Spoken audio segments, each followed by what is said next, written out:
All right, 100 executive orders on Inauguration Day. That's possible from President Trump. Joining us to talk about it. Welcome back, Tennessee Senator Marsha Blackburn. Happy New Year, Senator Blackburn. He talked to you, Republican senators, I guess Wednesday, ma'am, and 100. For all I know, it's going to be more than 100. What did you take away from it? What can you share with us? We have a very aggressive and forward-moving President Donald Trump. We're looking forward to that. And I got to tell you, Larry, 100 is a great start. We might have to do 1,000 to undo all of the damage that Joe Biden has done to this country. So I'm thrilled that he is going to start with 100. And then that will kind of build a fire under the members of the House and the Senate to get moving and pass legislation, codify some of these orders so that we can get them into statute and make them law. I know the president is really pushing forward to get the border secured, to work on the tax cuts and making those permanent, and to better our standing in the world so that our allies know they're an ally and our enemies fear us. Yeah, I mean, I've been advocating for one big, beautiful bill, which I guess is what the House is going to push forward. But on these executive orders, a couple things.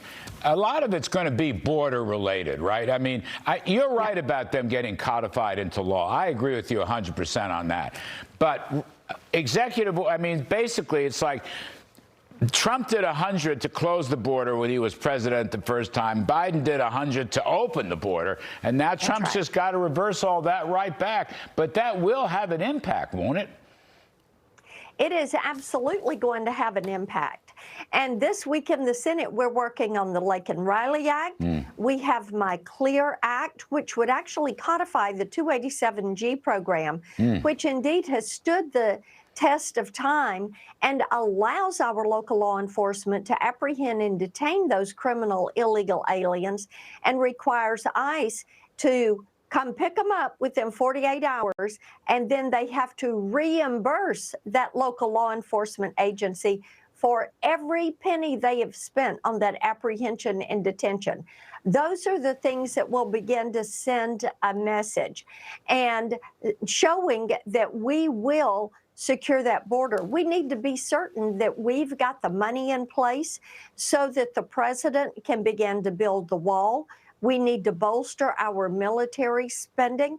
We need to make certain that energy production, that we move back to producing American energy so that we're energy independent. And President Trump is going to get going on it right away with 100 right out the gate. As I said, he might end up having to do 1,000 to get rid of all the damage Joe Biden has done. I'm in for 1,000, ma'am. No question about that. Last little bit, Senator Blackburn. They did it again. Biden did it again on the way out. All right, another 150,000 loans canceled. Okay, now he's up to 5 million people, and by some estimates, $500 billion of loan cancellations, and all the while he's busting the law from the Supreme Court. How do you figure this? I've just got 25 seconds. And this will all go back to the Supreme Court. People that signed on the line to borrow money need to realize they're going to have to pay that money back. Yes. They're not going to get by with shorting the government and not repaying that loan. All of this is taxpayer dollar.